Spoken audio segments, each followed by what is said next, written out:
All right. Welcome, comedian Andy Hendrickson. Thanks, man. Thank you so much for coming, man. Hey, thanks for having me. It's nice to be here. So you said you were still on West Coast time. How did you just come in from the West Coast? Yeah, I flew in yesterday, and I tried to stay up late and then sleep in so I could get back on. It never works. Yeah, no. It never works. Well, yeah, so you traveled. Then you must have traveled all over the place. Then, yeah, right? Yeah, with the band. Are we allowed to talk about that? Of course. Yeah. Everybody knows. Oh, yeah, they do know. Yeah. Yeah, he's the bass player in Sponge. That's pretty awesome. Yeah, thanks, man. I was, from 1999 to 2009. So I joined 10 years, yeah. Yeah, I joined on the third record, and I had a wild time. What was the record that went crazy? Rotting Pinata, that was before me. I wasn't in the band then. Oh, okay. So, yeah, but that's the one that had the big hit, Plowed, Yeah. Say a prayer for me. Yes, yeah. There's a couple other really good songs on that, too, but I didn't know the album that you were on then. The third one, I joined when they finished recording New Pop Sunday. That was the third record, and they were touring in support of that, and that's when I hopped on. But I was lucky enough to be on a couple albums after that one. Yeah. Got to mix some of the songs. That's awesome. Very dude. lucky. Yeah, very lucky. Yeah. You were just at, speaking of the West Coast, you were on that Neil Brennan gig, Brennan and Friends. Yeah. How's that? That's good. He just runs a show. It's like a weekly show in Santa Monica. Oh, it's a reoccurring thing. Yeah. Okay. Yeah, Neil Brennan and Friends. And he's a real good dude. He's had a lot of success, of course. He was co-creator of a Chappelle show. But I did he used to do spots. We call them spots. He was in the T-Mobile spots, right? No, I mean spots like in New York City we call them spots. It's when you're doing like little 15-minute shows. Sorry. Yeah. So I used to do spots at the Cellar, and I got to know him a little bit that way. So when I moved out west, because I was a New York guy for 8 years. Right. So you're no longer a New York guy. That was one of the things I was going to ask you about. No. Okay. I got honestly, it was. I was like a little bit. I felt like I was going in circles a little bit in New York City. Okay. I'd done Letterman, and I'd gotten into all the good clubs in New York City, and I just wanted to make sure that I wasn't missing out on any opportunities. I knew I could always go back to New York, and then since I've left, I've gone back, and it feels like it's the same. Yeah. Are you an East Coast guy? Like, were you raised on the East Coast? Okay. Yeah. So, but I also have family out on the West Coast, so we ended up. My brother and my father lived down near San Diego, and then my mom just moved out there too. So, oh, cool. Now we're all West Coast family. Oh, wow. We had roots out there. Okay. Through my military. My dad was in the Navy. My brother's Navy. My other brother's Navy. A lot of Navy. I tell jokes. I don't know what happened. Man, and yeah. Navy SEALs too. Yeah, dude. Because some of your material is about your brother. Yeah. And you make sure. Is it a comedian thing when you say this is all true? Like, is it when you underline it during your I feel like act? Well, I feel like my brother is so like such an overachiever that I have to tell the crowd that this is all true, just because they're like, oh yeah, he made that up. I've had several people question me on that, Yeah, after because the show's like, is that real? Yeah. Even one was a SEAL. One was a SEAL's. It was actually a Navy SEAL's wife. I was working on a cruise ship, and she was like, "Do you let us?" I was like, "No," and I told her who my brother was, and they're like, "Oh, we know your brother." So they checked you out. These people on the cruise were like, "Okay, yeah, is this real or not?" Yeah. So, but I forgot what my point was. But yeah, so I'm now on the West Coast now, and. I miss New York a little bit, for sure. There's a great comedy scene there. Yeah. And so many of my friends, since I left, I've been gone 2.5 years, have like just taken off to the stratosphere. In New York? Yeah. Yeah. So I'm like, maybe I did miss some. Yeah, probably. Maybe I missed some opportunities there after all. A bunch of my buddies are opening up for Louis C.K. and you go on Instagram and you see a picture of them on a jet. Or they're at Madison Square Garden. You're like, shit, maybe I should have hung out a couple more years. What is did you notice a difference when you got out to the West Coast? Like, were you like, did it start to happen? The draw, the reason to go to the West Coast, did you start feeling that? Was there more activity? Yeah. I mean, just instinctually, I felt like I needed to get out of New York and do something different. I remember very specifically, I was kind of miserable the last year there. I remember very specifically being on the subway, and it was freezing, and I looked up, and everyone was wearing black and gray. No one was smiling, and everyone was either looking at their phones or just staring off like the 1,000-yard stare.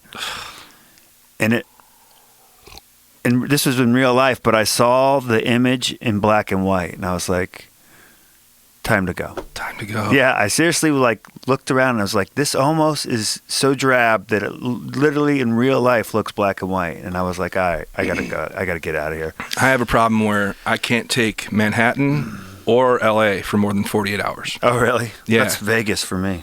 Like, see, Vegas, I could get lost there. It's trouble. Vegas, it's like you create a new reality every hour in Vegas. Yeah. But yeah, it's the same kind of thing. I walk down the streets of Manhattan and I'm like, I don't know. I'm weird, but I think, like, have these people ever seen a horse? Like, these people that grew up on this island, have they ever seen Big Sky? Have they ever been off the island, Well, yeah. I mean, I dated a girl who never left, and it was like, who rarely left. I remember we drove up to some winery or something, and she was like, oh, my gosh, look at all the grass. And I was like, you never leave here. Everyone thinks that that's the whole world, and that's the thing. When you step out of it, when you're in it, it does feel like the whole world. It feels like it is a bit of a center of the world, right? It really does feel that way. And so, like, you almost feel like once you get sucked in there that you can't leave. Like it's like breaking out of prison a little bit. Yeah, it's a great town, and it's awesome for comedy, and there's great comedians there, and there's so many awesome things that happen. People will talk about, oh man, one day you'll just be walking through the subway and you'll see an incredible musician, and then you'll bump into a friend and you go grab a drink somewhere, and next thing you know, you have this beautiful day. I'm like, yeah, but that happens about 3 times a year. Right. You see some really cool stuff, then you also see some crazy shit, and you're like, what am I doing here? It's just a struggle just to go to the grocery store, stuff like that. Yeah, man, it's so expensive, too. Like, people from the Midwest look at, like, you hear the numbers thrown around for living in New York and renting in New York, and, like, it seems unfathomable to people from the Midwest. Yeah. Well, what happens is I moved there. It was, I had a roommate up until my early 40s. But out of necessity. But you start to get used to the cost of living. You find a way to adjust. Jesus, that's how it works. You eventually beers are $6 or whatever, or my rent is whatever $1,600. Okay, you start to get that's used splitting to it. $1,600 with it split, right? No, but now I was living in Astoria, Queens, and that's okay. Yeah, that's we split $1,600, me and my buddy. Nice. For like almost 8 years, 7.5 years. So that's the smart play, is finding a little pocket off. Yeah, but when you're like in your 40s, like, what am I doing? I got a roommate, Yeah. So I finally got my own place out in California, so that's good now. That's cool. Are you in like the heart of it out there? I'm in Santa Monica, which is really nice. Nice. Near the water? I am about a mile from the water, and my apartment's about the size of this room right here. No kidding, it's a little studio. It's tiny, but it's actually probably a little bigger than this. But yeah, so I love it out there. The problem is people told me, watch out, when you move out to Santa Monica, they call it the Santa Monica bubble. You never leave. Like if there's something going on, I'm more tempted just to stay in my area. Okay, because it's so nice. Yeah. And I don't like, if I lived right in Hollywood, I would probably go hang out at some of the more the comedy venues and stuff like that if I had a night off. But it's just like, so I don't leave unless I got work to do. How is it that like LA Hollywood comedy does so well? And it seemed to do well even when sort of comedy went out of fashion nationally. Mm-hmm. Like the comedy venues sort of went out of fashion across the country, but we took a little dip there for a while. Yeah, but LA seemed to hold on, and it still draws like really well out there. What do you think it is? It's just, it must just be that that's where the heart of show business, basically. It's quality of talent. LA and New York, yeah. Yeah. Yeah. Yeah, there's a lot. There's a big. I wouldn't call it a rift, but there's people argue about New York comics versus LA comics. You know, the quality. Sounds like the rap battle. Yeah, it is East Coast versus West Coast. And the argument is in Los Angeles that a lot of people are doing comedy as a means to an end to get into other things, right? To get into acting or whatever. To get a sitcom, to get a role. Okay. And in New York, it's more about the pure art of stand-up comedy. Is it true? I would agree with that, yeah. Yeah? I mean, I'm not saying... There's a lot of great comics in Los Angeles. There's a lot of... They say go to New York to get good and then go to Los Angeles to get famous. Okay. So there's a lot of great comics in Los Angeles, but when you start getting to the guys working their way up, I feel like the quality of the New York comics is better in general. You know, the guys at the top in LA are awesome. The guys and the girls and the men and the women. I don't know. I'm trying to be politically correct, all right? And you don't have to be, man. Just all the sexes are at the top are really good in LA. Okay. But there are some good up and comers too, but I feel like New York's it's a little bit stronger, the writing and everything else. So was there a gauntlet you kind of had to pass through to get like respected or get the gigs in on the West Coast? Like, was there something, because you talk about the East Coast West Coast thing, did you have to prove yourself out there? Or? Yeah, for sure. I mean, you have to I had some credits. I had a couple TV credits, and LA is very focused on that. So if you go out and you have a couple credits, then it's easier to get on some shows. So you can feel people IMDbing you while you fucking have a conversation. Yeah. And so it took a while. It's just like anything else. It took a while for people to get to know who I was and to know that I'm funny, and then like invite me back to their shows and stuff. So, do you get? You were so nice to come on and do this podcast. I really appreciate it, man. Yeah, no problem, man. And do you ever get asked to do podcasts like around the country? Has anybody ever? Sometimes. Yeah. Okay. I'm not on like there's like a circuit, you know. There's like some huge comedy podcasts, and if there's guys, I have friends that do those, and like you jump around from podcast to podcast to podcast. They can really, they have millions of listeners. Like Pete Holmes' podcast, and there's one called Crab Feast, and there's The Nerdist and stuff like that. Have you been on The Nerdist? No, I have not. Okay. Not yet, no. Are those all LA podcasts you're talking about? Okay. So I know like guys will come out to whatever. They're coming out to do a audition, or they're filming a pilot or whatever, and they'll come out from New York and they'll do the podcast circuit. Yeah. And like my buddy Shane Moss does a show about a comedy show about psychedelics. Really? And he goes out and he does all those podcasts like Doug Loves Movies and all the big podcasts, and promotes his shows, and then he advertises to those people that listen to those podcasts, and he packs out his own shows just by his own marketing and stuff like that. Well, that's amazing. I can nerd out on that shit all day, by the way. So yeah. The podcast stuff? No, just like the business end of things and marketing and all that crap. I talk about all that's like I'm fascinated by this YouTube thing. Yeah. It does live, then it automatically. Yeah, well, what I was telling you is the thing about YouTube is that obviously they're owned by Google, right? That's a big thing. So, you know. Wait, who's Google? Right. They're up and coming. Yeah. So what a lot of people don't know about YouTube is that their SEO, their search engine stuff, search engine optimization is perfect. So in other words, everything on YouTube, every video on YouTube, it has perfect SEO. So the title's perfect, the description's perfect. So everything about the way that YouTube is constructed is perfect for the search engines. Just on a geeky coding kind of side of things, right? It's all perfect. Because they're synced up because they're the same company, basically. Yeah. So they have the highest standards of SEO. Right. And they have everything in place. They have every resource and every tool to make it perfect. So you just look at you. I don't know how that 3 got in there, but for example, just YouTube. That's the third version of me from another dimension. Right. So when you Google Andy Hendrickson, you got your website, which is good. Right. And you got your Twitter account. Yeah. But bam, right after that, it's YouTube. Yeah. YouTube. Look at that. Yeah. So that content is just really juicy for the bots, they call them. That one fucking clip right there, that's like from 2007. Yeah. I literally, it's the first clip that pops up, and I don't like it anymore. I'm a different comedian. That's almost 10 years ago.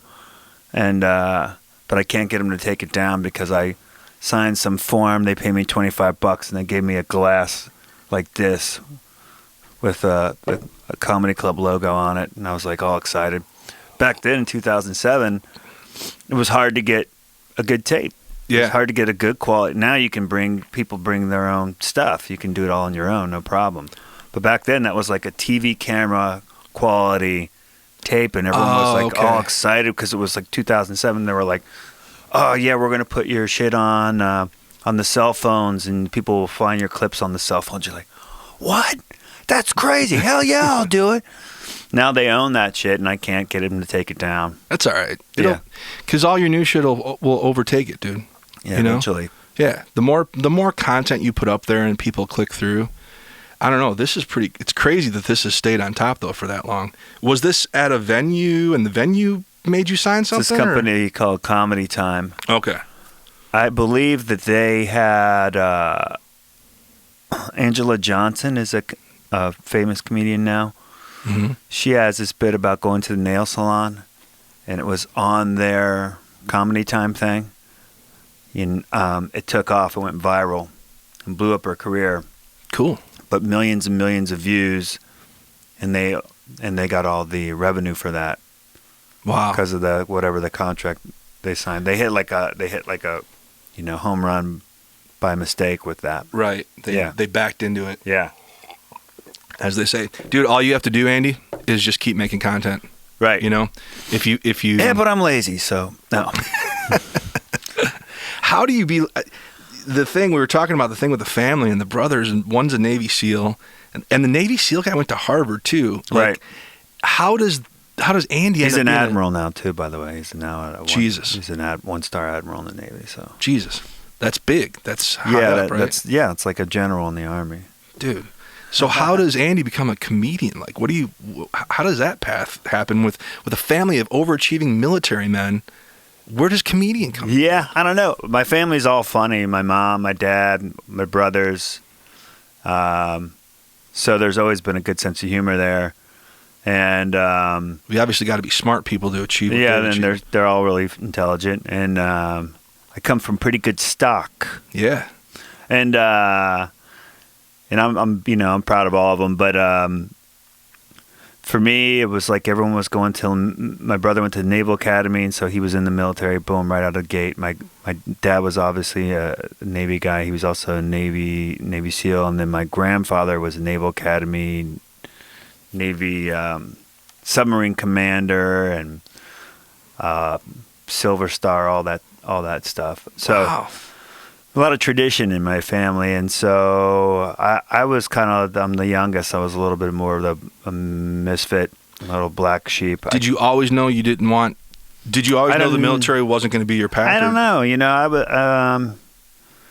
I remember considering trying to go into like a Naval Academy prep school or whatever, and then, the guys I hung out with in high school. We were all, they're all smart guys, but we were, like I said, misfits a little bit. Yeah. We raised a lot of hell. And none of my buddies were going off to college. And I had the grades to go to a decent college. And I applied to a couple. That was it, just two. In my family, everyone's like, what are you doing? What are you doing? And I didn't get into either of those schools. And I thought I was going to be a lock for Virginia Tech, I grew up near D.C. Okay. So in Northern Virginia. And long story short, a guy I was on the wrestling team, one of my buddies from the wrestling team I was like, I don't know what I'm going to do. He's like, dude, apply to West Virginia University. Everyone gets in there. It's a party school. You should do it. And I was like, I applied and I got in. And I went up and checked it out. And I was like, okay. I mean, I was still nervous about going to college because all I had ever heard about college was how hard it was and discipline and this and that because My one brother went to Naval Academy. The other brother was Right. the ROTC program at Virginia Tech, which is basically like a military academy. I remember having a teacher telling me, Hendricks, you're not going to get by. You kind of skate through a high school, but you're not going to skate through college. Right. You're in for a wake-up call and all that shit. And so I pull up to West Virginia on the very first day. There's my dorm we're going up this hill. There's all these like fraternity parties. This is back when it was like insane there. There was like 3 different fraternities with hundreds of people sitting outside on their porches, girls in the sunshine just getting hammered, blasting music. It was like straight out of a movie. I look up to the dorm where I'm staying, and there's a blow-up doll hanging out the window. My dad and my stepmom drop me off. The guy from my wrestling team ends up having to be right down the hall. I walk down the hall down there. They're already drinking beers in their dorm room. And my dad and my stepmom are like, go ahead, go have fun. And I was like, oh, my God, this is going to be awesome. I made the right choice. Yeah. And I barely, by my sophomore year, I had like one semester I had 11 credits and a 1.9 GPA. Stellar. And I almost had to get pulled out of college, but I was able to turn it around. Yeah. So you finished college? I did. Did comedy start during college? The only thing in no. I mean, I was in a fraternity. All right, everybody. Yeah. People make fun of that. But I was in a fraternity, and I always joked. I kind of entertained the guys in the fraternity. I'd always do stuff to make everyone in the group laugh. I used to sit out on the porch of the fraternity house and play songs on my guitar about people walking by, make up songs about people walking by. Okay. We'd all be sitting in a big group. And so in that sense... So you got a taste of it. I got a little taste of it. Yeah. But I really didn't and I always loved comedy. And I remember my brother took me down to a comedy club down in Florida. He was stationed down in like Pensacola. We went to this place. It was called Coconuts. I wish I could remember who the comic was. But that was my first time seeing live comedy. I was maybe 18 or something like that. And I was like, it was weird.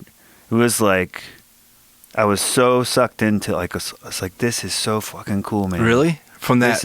I can't believe that guy stands up there and he controls this whole room. I was like, what is this? It really was a kind of a moment where I was like, there's something really cool going on here. That's awesome. Yeah. The only joke I remember he had was something about like drinking so many margaritas the next day. He looked at the toilet bowl and there was a ring of salt around it or something like that. Like he peed so much he salted the bowl.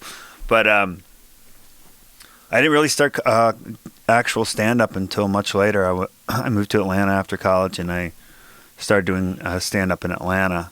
Oh, okay. And how's the scene there? Is that a good launching pad? Now it's insane. Okay. Now it's great. It's one of the best scenes in the country. But back then there was shit. There was one club. There was 2 clubs. There was the Urban Club, which means like the black room, the Def Jam room. And then a lot of my friends did both. But I started off doing like this class. At the end of the class, you graduate. And there's another thing in comedy where people make fun of like, dude, you took a fucking class, you pussy. Oh, the improv class at the club. Yeah. Yeah, So, Ridley's has that. Yeah. Yeah. This was, not improv. It was just pure stand-up. But you graduate at the club. And so for me, it was great because it gave me... Is your graduation a gig? Is that the graduation? Yeah, you graduate, you do like 5 minutes in front of your friends and family. It's the easiest crowd you're ever going to get. Everyone's just there to support. And then, but for me, it was like, I wanted to do stand-up. There wasn't any good places to get up except for one club. And, you could go and sign up every week for 3 months and not get on.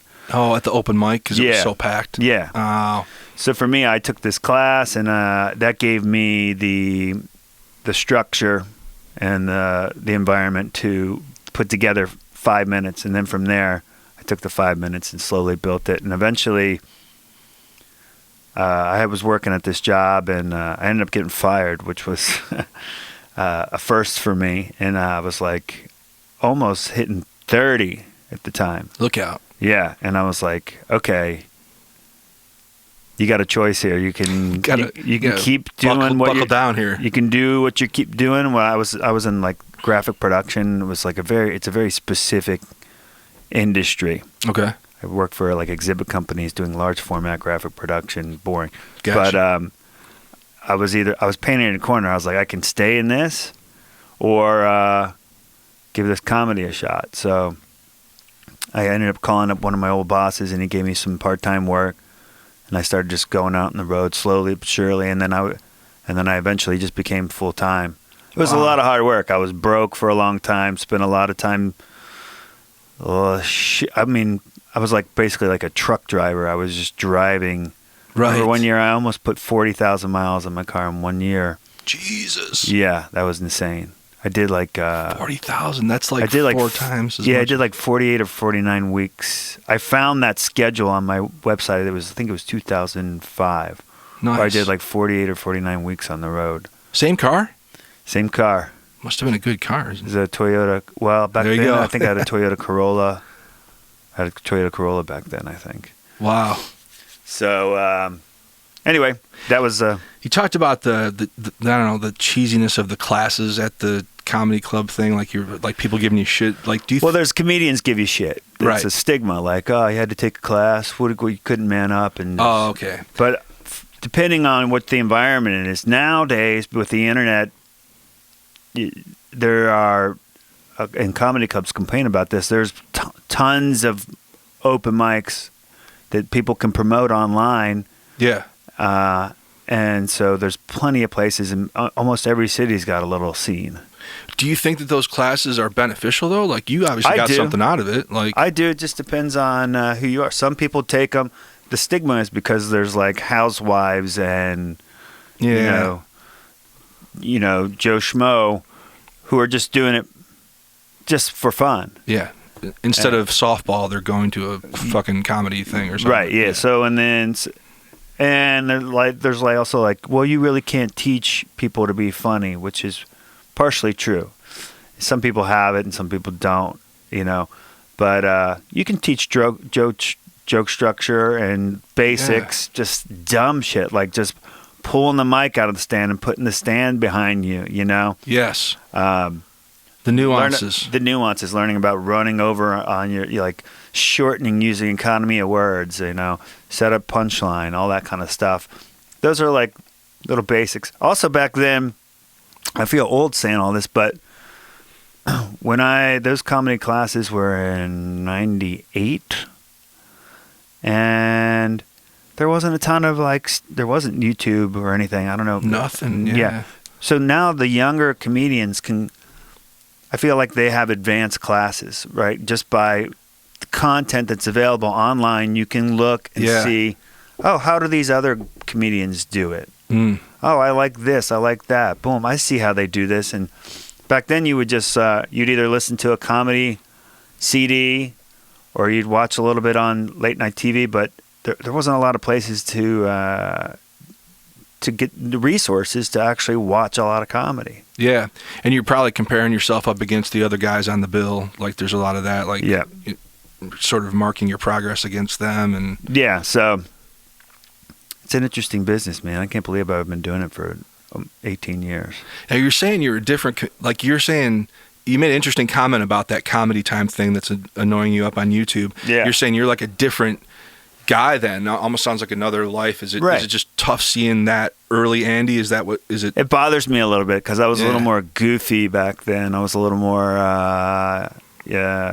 animated in a goofy way, almost like a Jim Carrey kind of way. Okay. And we got to start somewhere, right? Right. And it takes a while to find your voice. Yeah. That's what they say. It takes 10 to 12 years to find your voice. When I found out you were coming and we were going to have you on the show and stuff, I started obviously, looking up everything and trying to learn about you as much as I could. And I found it really interesting that you integrated, you're the first comedian that I've ever heard integrate fitness into their routine. Oh, yeah. Yeah. Because we're all usually like fat fucks or something. Well, no, not just that. Like you wove it in, like the bit about fat people at the airport. Oh, right. You know, and if you were always late for something, you'd be in shape. Yeah. Are you a fitness guy? Like, is that important part of your life? Well, yeah. I've always stayed in shape. Okay. I've always jogged. Even when I smoked for 17 years. Jesus. And even when I was smoking, I would always jog. What? Yeah. How the fuck does that work? I don't know. I just made myself. To me, it was like a balance thing. I'm like, if I'm going to do one, I got to balance it out. See, you're the metabolism that drives guys like me fucking up on the wall. Yeah. Oh, yeah. I smoked for 17 years and jogged. Like, yeah. And then, actually, when I first got into comedy, I told that was one of my deals with myself, because I used to drink and smoke like a maniac back then. And I was like, all right, if you're going to party, I was probably out 3 or 4 nights a week, some pretty heavy drinking back then. Yeah. And I made a deal with myself. I'm like, if you're going to do that, then you got to do the exercise and balance it out. So I always did that. And I don't know where that came from, where that discipline came from. I was a wrestler in high school, so that was a lot of... you wrestled in high school? Yeah, there's a lot of discipline there. But cool. Anyway. Did you wrestle all through high school? No, I quit my senior year. Yeah?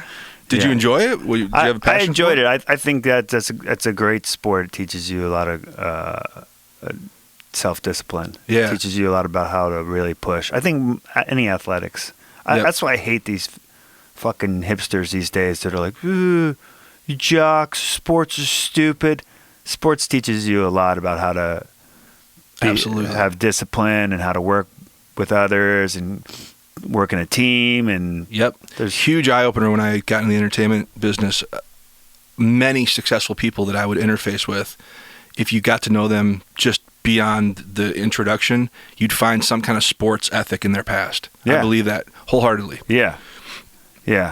Makes me want to punch a hipster. Yeah. Right, because hipsters are they're just whatever. They're anti-everything. But. Yeah. So you're put 40,000 miles on your car in 1 year. What's the path to like a Letterman type of thing? How does that happen? That's pretty huge, right? Yeah. We had when I was a kid, comedians like the Holy Grail was getting on the Carson show, right? And days gone by, obviously. Yeah. But to make it onto Letterman, it was he's still on the air. Yeah. When he was on the air, those days. So I would say back then that while Letterman was still on the air, that one was kind of like the cream of the crop. That was the late night spot that you wanted. Yeah. That most comedians wanted. That's. I was in New York. I had, it was a little bit of help from my friends and a little bit of being super obsessed with making it happen. Okay. And so just a lot of follow-up, lots of... Yeah, my roommate had done the show, and then some new bookers had taken over. I'll try and give you the brief synopsis. And yeah, but the behind-the-scenes shit's cool, man. That's awesome. Yeah, so he went back to do the show. When the new bookers took over, they were kind of like bringing back some guys. They were limited in their experience, so they were bringing back guys that had already done the show before to come back and do a second set. They grabbed some of the better guys and said, hey, come back and do another set. And to me, my analysis is they were just like, well, if we bring back someone that's already been on, we're keeping our jobs. We got a guy that right. And then eventually they started branching out. So I went back with my roommate when he did it a second time, and I met the bookers, and they had mentioned something about like, yeah, we're always looking for new guys, it was his big day, but I was like, I'd love to send you the tape. I just snuck that in there. He's like, sure, okay, boom. Now I got that connection. So you're in the building, so to speak. I'm in the building. Yeah. And the guy said he'll take a look. So I sent them a tape. Was that the Comedy Time tape that you? No, yeah. My goofy ass Comedy Time tape. No. I sent them a tape. I happened to be in Montreal the following week, and I recorded, and I had a hot crowd, and I did like my 10 best minutes clean up front. And I sent them that tape, and they liked it, and so then they brought me in to do a live showcase. That went pretty well. What is that? Is that like, is that what, So you're not on air, you're just doing a warm-up thing or something? It's a showcase. They bring in like a handful of comics. There was probably 10 of us. Oh, at a club or something? They chose kind of a weird venue called, I think it's called 93Y Tribeca. It's a cool venue, but it wasn't the best for comedy that night. It was just a weird crowd. And so it's for these people, these production people on Letterman to see. They just want to see you live. Gang of people. They want to see you live. They want in front of a crowd. Cool. And so I did that. It went pretty well. I remember being super nervous. It was like a huge opportunity. Then I didn't hear. It's just the thing, you don't hear from them. Yeah. There's a million people knocking on their door, email. Didn't hear from them for a while. Finally, I got them to get back to me, and they're like, all right, well, send us 5 minutes from that set that you did of what you think you'd like to do on the show. Oh. So I spent the next 2 months just obsessed with like putting together what I thought was the best 5 minutes from like the 8 minutes that I did there. And then I sent it to them, and they're like, yeah, these aren't the jokes that we like. Here's the ones that we like. Send us a new tape with the ones we like. And I was like, well, you could have saved me a lot of trouble. Right. But on the other hand, I'm like, okay, they picked jokes that they liked. That means they wouldn't waste their time with me if they weren't interested. Mm-hmm. So I obsessed with that. And that'll drive you a little crazy, like, because a lot of times you don't get a good crowd, or it's the environment's weird, and you're still trying to figure out how these jokes are going to gel together, what order to put them in. There's a lot of nuance to it, right? Yeah, I can imagine. So I finally get that tape to them, and I sent it to them, and they're like, okay, we like this. We want you to do this now live in front of our executive producers. So then I did another live showcase. Okay. And that one, not in a boardroom though, but another one of these gig things, like at a club. It was a live. This one was at Caroline's. Okay. On Broadway, and which is a famous venue in New York, and that crowd was weird. It was like a Monday night at Caroline's. It's a huge room. It was only partially full, and it went pretty good. Went pretty good for me. I remember Michael Che, who's now on Saturday Night Live. Yeah. He was on that showcase, and he ended up doing Letterman like 3 weeks later. It was like boom. Wow. Because he had some topical material that had to be done within, otherwise the jokes wouldn't be relevant. Oh, okay. Anymore. Current events type shit that they want. Che's like, Che was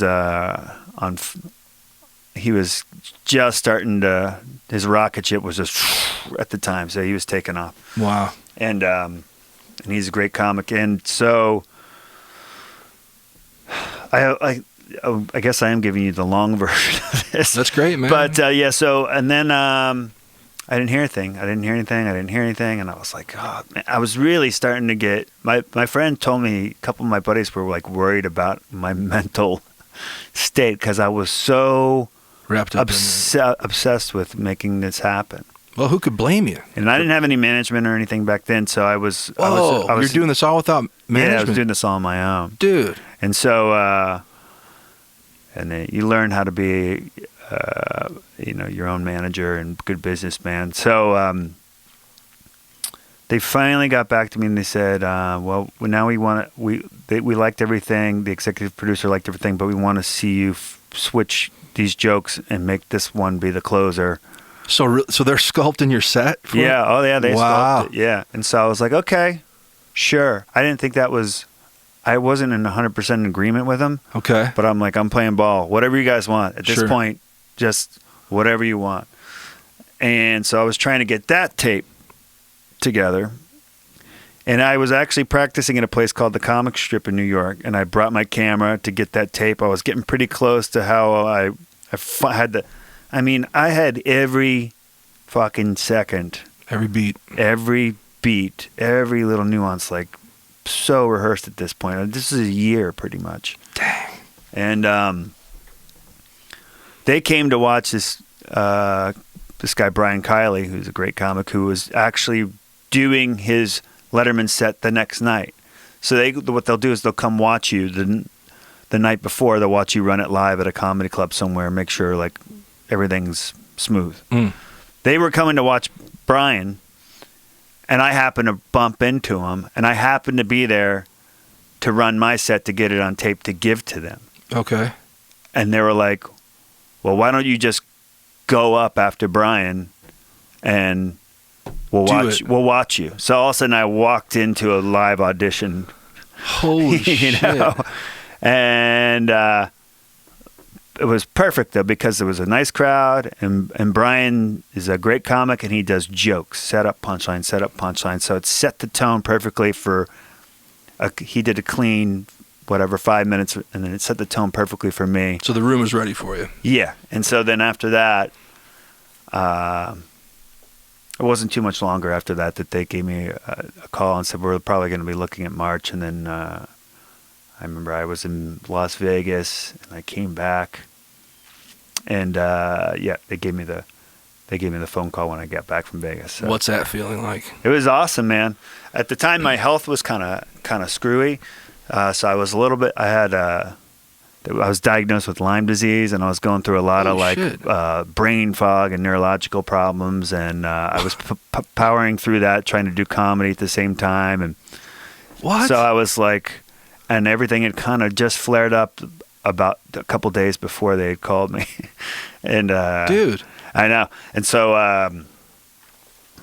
yeah, I'm better now, but that was stressful because I'm like, I had neurological, like brain fog. You got to go on TV in a week and do your Letterman. Did you have Lyme disease while you were on Letterman? Yeah, I did. Yeah.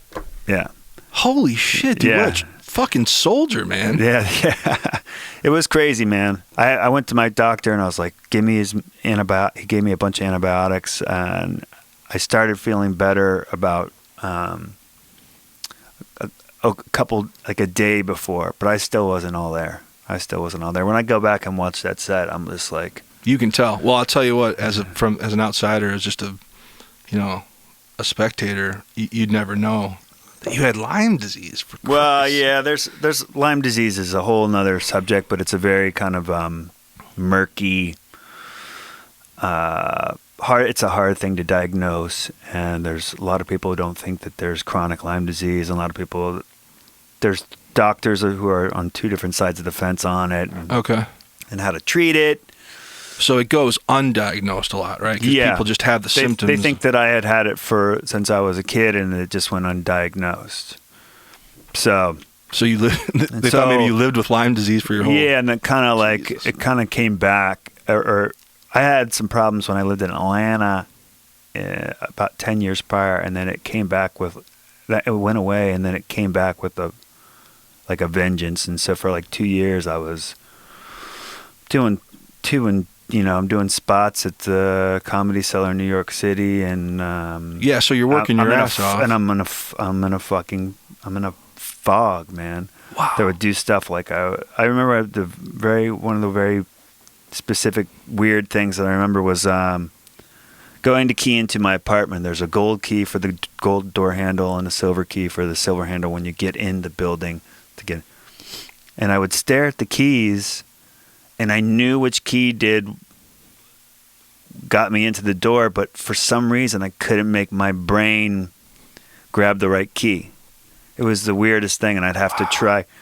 And I would get on the subway, and I would zone out so much that I'd end up just like, I'm like, where the hell am I? Missing your stop? Yeah, I miss everything. Like I'd be like fucking lost. Dude. I couldn't remember anything. I couldn't read or retain information, and it was. And the whole time you're carving a career, right? You're writing material. I was actually just things were starting to peak for me. Dude. I mean, but I remember doing sets just kind of like I call it on autopilot. Just going through the motions, praying that no one would heckle me.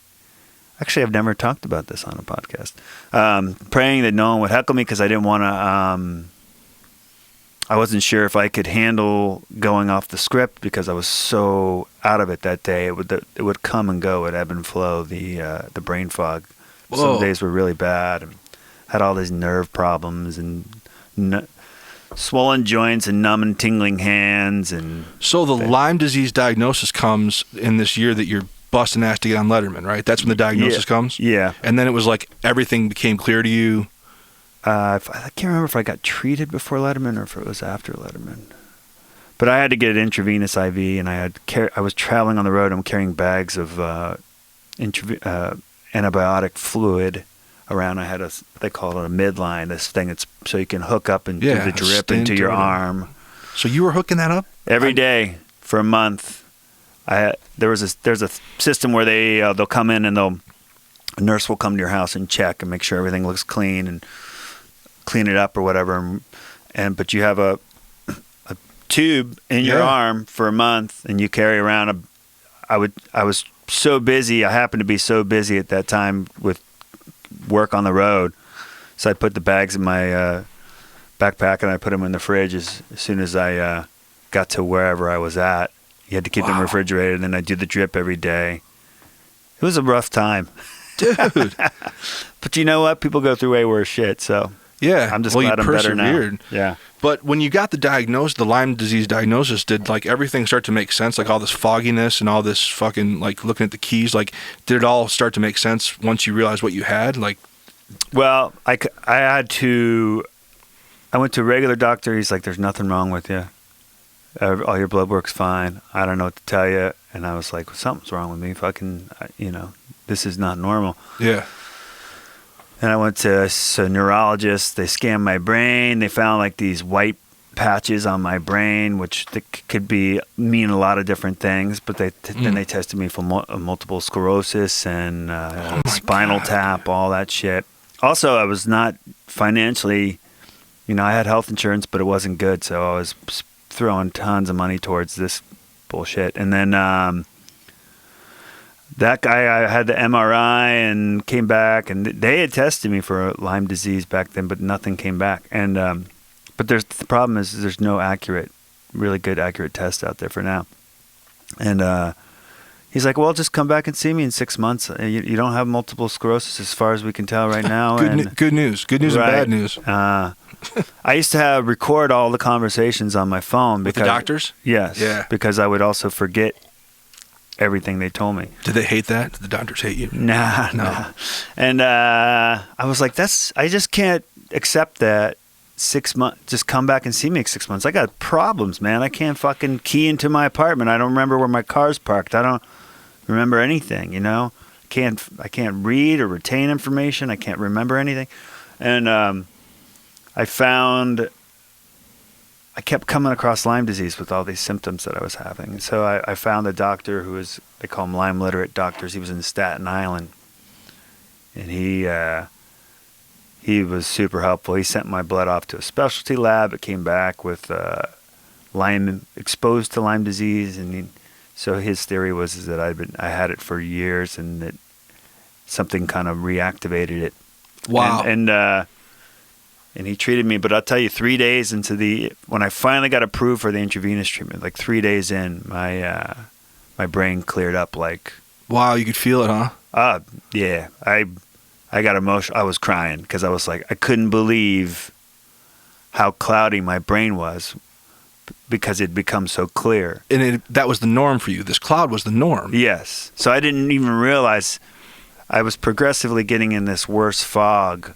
Because I remember having problems with my speech and having problems reading, but I was like, I don't know what this is. I thought it was just because I partied too much when I was younger. Right. Self-inflicted. Yeah, I was like, I guess this is what happens. This is what happens for, But anyway, I'm much better now. And now I think... Thank God. Yeah, so... And also I feel like... I might have had some, I don't know if they're connected, but I also had some kind of weird food allergies and stuff that would, which is a whole nother, all that shit. It's almost 2017 and you're like thinking the doctors know everything. They don't know shit. No. They don't know shit. They don't. Man. Yeah. And the last thing that they want to do is take a stance on something. They don't ever want, because they don't want to be wrong. Right. Right. And there's a lot of stuff now with, I've been reading. I'm up on like science and technology stuff. I always like to read up on that. And there's a lot of stuff now they're saying that's connected to the gut, and a lot of people's ailments and stuff are connected to the. I totally believe that. Yeah. Like everything, all the stuff that they've been searching everywhere else for, it's just right here in your stomach. Yeah. Yeah. All the different bacteria and all that stuff. So, do you think we got off the comedy there for a little bit? Yeah, man. Well, thank you for sharing that stuff, man. I'm sure there's going to be people that come across this that are like, you probably help somebody down the road telling the story. Hit me up. Yeah. Do you think, just touching on the Letterman thing for a second, after all the work that you put into it and the follow-up, and then you finally got the gig and you made it onto the Letterman show, with a career like yours, do you think that those big moments are actually what really pay off, or is it the stuff in between? Is it the 40,000 miles on the Toyota Corolla, or is it the Letterman appearance that really pays off? It's all... Or it's cumulative. Okay. Yeah. I mean, so many different things led up to that Letterman moment. Yeah. I do have to say that I felt like the first half of my career, or let's say the first 7 or 8 years, I wasn't as focused as I should be. You get out on the road and you just know the road, and you just you lose sight of what good quality comedy is, because you're just going for the laughs. And you can go for a real kind of like the easy shit. The easy shit. Okay. And I always kind of knew I had ideas and I'd like clever, well-written jokes and stuff, but I couldn't back then figure out how to get those to work on the road. Do you have to be willing for there to not be a laugh to mind that shit? Yeah. You have to be willing to... Okay. Also, that's why I think it's good. I mean, now in all these communities, Minneapolis, Atlanta, of course, LA, New York, Chicago, but there's also some cities that weren't known for comedy. Now they have incredible comedy scenes where you can get up multiple times a night, and New York is the best for that. And really craft a joke. You can do New York, you can do 3. People will do 5, 6 spots a night. That's insane. Wow. That's insane. Most I've ever done was 5, and that was a lot. And is that all on different stages, or you? Yeah, you jump around, man. Just go down the block. But now, like places like the Comedy Cellar, they opened up a second room around the corner, and so if you're in with those guys, you can go back and forth between They have actually a third room, which is like they call it a workout room, where you can just... I was just gonna say it's Parallels Fitness, right? Yeah. You're working on a muscle as you write these bits, right? Yeah. Wow. So you can jump around. There's some of the people, the guys and girls down at the Cellar, they'll just hang out in that one corner in the Village and bop around, maybe jump up and go do a spot, come back, do more spots. And so anyway, my point was that like I didn't have the discipline or the focus that you get when you go to a city like New York or Los Angeles, where everyone around you makes you step your game up. Raises like, the bar. Just people that you walk into an open mic or it's not an open mic, but like a booked bar show or whatever, and you're like, Jesus, everybody on this show is fucking hilarious. Wow. And you're like, I gotta work. I gotta write every day. I gotta. See, that goes back to the sports ethic, the work ethic. Right. Because some people could just be crushed by that bar raising stuff. Right. But a person that comes from maybe a sports ethic with the competition. That's a good point. Where you're like, let me level up here. Let me raise my game. Yeah, I mean, comedy weeds a lot of people out. Yeah. There's this is a thing now. People say there's so many people who just say they're comedians, right? Because they've done stand-up a few times. You can't just label yourself a comedian if you've only, if you only played the bass a handful of times. Right. Right. You're not I know what you're player. saying. There's pedigree. It takes a certain amount of pedigree to claim that. Right. But those people get weeded out. It takes a lot of hard work. It takes a lot of fucking. That's why so many comedians are neurotic. I'm definitely neurotic. I feel like I'm one of the more sane ones, or I used to feel that way. I'm not so sure anymore. You seem pretty adjusted. But because because you are the product, right? And you're selling yourself when it comes to like booking and business and all that kind of stuff. But you are the product, so it's really hard to not take it personal if it doesn't go well. You know, because it's all you. It's all you. Only you on the stage. You put all the work into it, and then you go up and you eat a dick, and you're like, "What the fuck? What am I doing?" And sometimes it's brutal. It'll happen several times in a row, or you'll be booked on a bunch of shows in New York, and then everyone's like, "Nah, sorry, wait, you know what? Someone else is coming in. You got bumped or whatever," and you'll have like 3 bad shows in a row, and you're taking the subway around, and it's freezing, and you're like, What the hell am I? You know, my friends are married with kids. Yeah. And they live in the burbs, and what am I doing with my life? And all these things will make you crazy, and then you'll see someone else who on the same show where you blame it on the crowd, you see another comic go up and crush, and you're like, fuck, it is me. You know, there's a lot of self-doubt and questioning yourself. Look, but it all kind of... The highs and lows kind of even out. Now I can eat it on a show, and I'm just like, well, whatever. I know I'm funny, so. Oh, you got a long enough timeline to know the ups and downs. You're like, I'll be back tomorrow. And I mean, I used to, when I was new to comedy, if I had a hot show where everything's firing on all the cylinders, I would literally have a buzz, like a euphoric buzz after the show. Like I just took ecstasy or something. Right. Like it was like, woo. I mean, it was euphoria. Yeah. Now I can just smash a show and kill, and everything's firing on all cylinders. And within like a couple minutes, it's like, oh, well, I'm glad that went well. It puts me in a good mood. Yeah. But it's not euphoria. Maybe that normalizing or that unaffected state is maybe a sign that you've sort of matured or made it a little bit, like you've hit your stride. Yeah. You know? I think so. Since you're not so affected by the ups and downs, maybe that's when you that's become the gunslinger and the, you know. Yeah, you just kind of learn. Yeah. What about politics? Is that ever part of your thing? It has been lately. Yeah. I mean, before the election results. Were you into this election cycle? Were you following I think most people I feel like it seems like in my circles, or maybe, you know, it's a weird thing with social media too. You see people posting. Most of my friends on Facebook are comedians. They mostly lean to the left. Okay. You know, I didn't like either of the choices, and I had a bunch of jokes about that. Yeah. I still think Trump's a piece of shit. Yeah. I really do.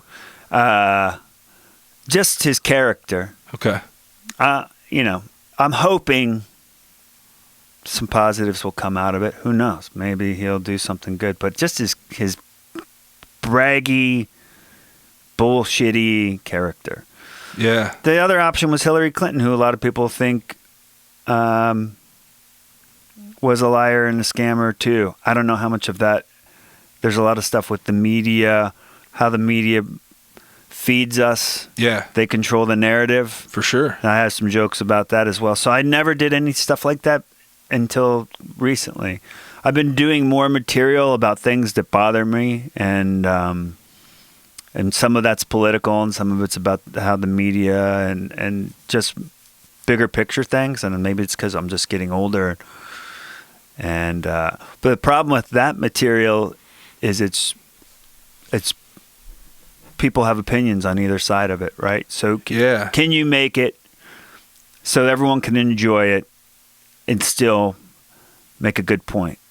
That's what I try and do now. Right. Is that scary for a comedian, especially, you know, somebody who's, you know, has more aspirations, right? Like you're still aspiring for higher things. Is introducing a political thing kind of like, oh shit, like how, like, because you don't want to be. Well, I mean, the Trump thing is, there's been articles about, you know, comedians shitting on Trump, and the Trump supporters who are very vocal now, and they'll disrupt the show because, like, fuck you, that's Trump. Da, da, da, da. It's a weird thing. Yeah. They feel very empowered, the Trump supporters, and Look, a lot of my friends voted for Trump. I think his character is seriously flawed to be the president of the United States. Whether the other option was Clinton, and a lot of people think her character is flawed. So basically, it boils down to we had two shitty choices, and yeah, there's no doubt about that. It wasn't. There wasn't anyone you could root for, but it doesn't matter who's in there. Everyone's going to have a problem with them no matter what. So. Yeah, half the people are going to be upset, right? Just the fucking guy went out on a tour and brag his thank you tour. And it was just like, did you see how I beat him? Did you see how I beat him in this and that? I have a joke about how he's like. I have to be careful when I do the joke though, because people are. It's funny because Trump supporters are the ones who are the anti-PC. Why are you being so sensitive? But they're so sensitive when you bring up Trump. See? So, but I do have a joke about how he is like, he speaks with no substance. It's all generalizations. It's like, it reminds me of like, remember in like 6th grade when you had a book report, but you didn't do the homework? You didn't actually read it. So you just make up a bunch of shit just to fill up the page. Yeah. That's how he talks. Right. 3 sentences that say the same thing, which is nothing. Repetitive. Yeah. And then he uses like, and then he'll brag about himself somehow. Somehow put his own thing in there. It's fucking crazy. It's fascinating. I was shocked. I think it was a state of shock, right? The fact that he got elected. Like even the people that were well, that's not true though, because the people that really believed in him, they had this supreme confidence. Like there was no other outcome but him getting elected. They couldn't believe it. But then there was this other portion of the population that was just traumatized. Like well, it's interesting. I think he came about because of the times, right? There's people who are frustrated with the left, liberal, super PC, everyone being fucking babies. You can't say this, you can't say that. And I agree to a point. Yeah. There's too much political correctness has ruined a lot of things. Yeah. And it's out of control. Yeah. They have comedy shows that are called safe. They call them safe shows or whatever, where you can't do anything that's offensive to any. They have places at colleges where there's buzzwords and words that are offensive, and teachers aren't allowed to teach things that actually happen because those things are considered maybe offensive, like slavery or whatever. Like, no, that shit happened. That's history. Right. So it's gone too far, and they say Trump is a result of people like one article I read. He's the brick through the window of that liberal PC culture of people who are fed up with all that shit. So I can't remember what my point was. But we were just talking about the polarization, the fact that there was like yeah, and he came about because of some of that PC culture. Like people are like fed up. Yeah. With that. But the fact that they bought into his bullshit is amazing to me. The fucking ignorance to not see his character just by watching him. Look at him. Look how he talks about himself. To not see the bullshit. Yeah. Is amazing to me. But did people maybe buy into it? They bought into it 100%. But did the brick through the window just outweigh it? Like, you talk about the shitty choices, right? You talk about the overcorrection of political correctness, the pendulum swinging way too far the other way. Maybe those people did see that he's a fucking, shit talker. They didn't care. And they didn't care. Yeah. Yeah. Well, I read an interesting article. I wish I could find it online, but that's where I got that term, the brick through the window. It's for these people in towns. A lot of places in Michigan are like this, where they just got left behind. There's the big cities with all the liberal progressive thinkers who put all these policies in place, but they don't live in, well, let's say whatever, Flint or something. Sure. Where their industry's gone, there's no jobs. Mm-hmm. They feel left behind, and then here comes a guy. That says, like, I'm going to bring you back jobs. I'm going to do this and that. Yeah. And they're like, this other shit that's been going on hasn't helped us for the last 8 years or 12 years or whatever. And so they're frustrated, and they're like, well, I don't give a shit if this guy's full of shit. He's not the other person Right. who hasn't done shit for me. Yeah. I think part of that, unfortunately, for those communities, it's not necessarily who was in charge. It's the nature of how the world is evolving. Those manufacturing jobs aren't there anymore because there's not a need for that shit that's automated, or, you know, Yeah. it's a global economy now. So learn how to fix robots or something, because that's the next. Yeah, there's some truth to that, man. You know, It's a little catch bit up. of both. Cool. What's on the horizon for you? What's next? What are you working on? I mean, obviously you're still a road warrior, right? We talked about the 40,000 miles on the Corolla, but Yeah. you still put a lot of miles out on the road, right? Yeah, I'm working on a couple TV sets. I'm hoping to. I don't want to jinx it, but there's a couple things I'm working on for Cool. next year. I'm writing 2 different sitcom pilots. They're both almost finished. Awesome. That's a lot of work. Cool. You doing that on your own? Are you partnering with anybody? Or? One is completely on my own, and the other one I'm partnering with my buddy. Okay. And then, my father was in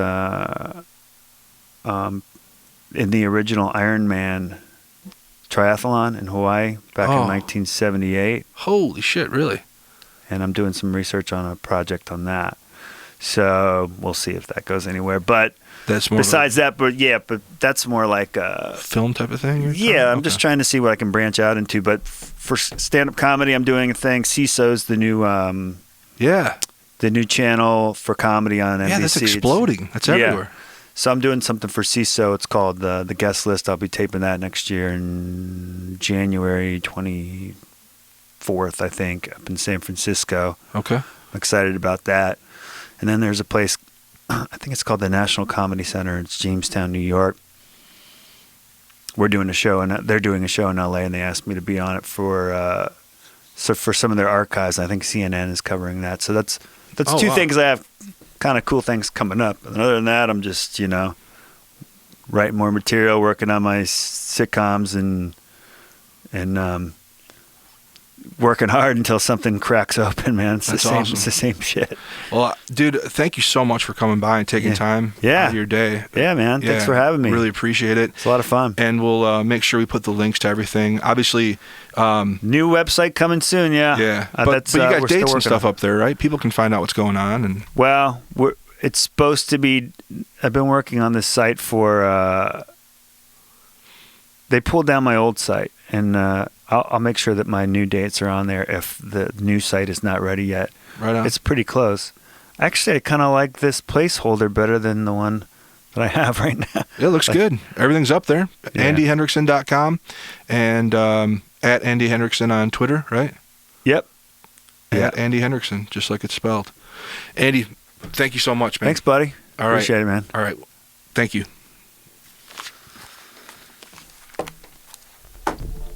Woo!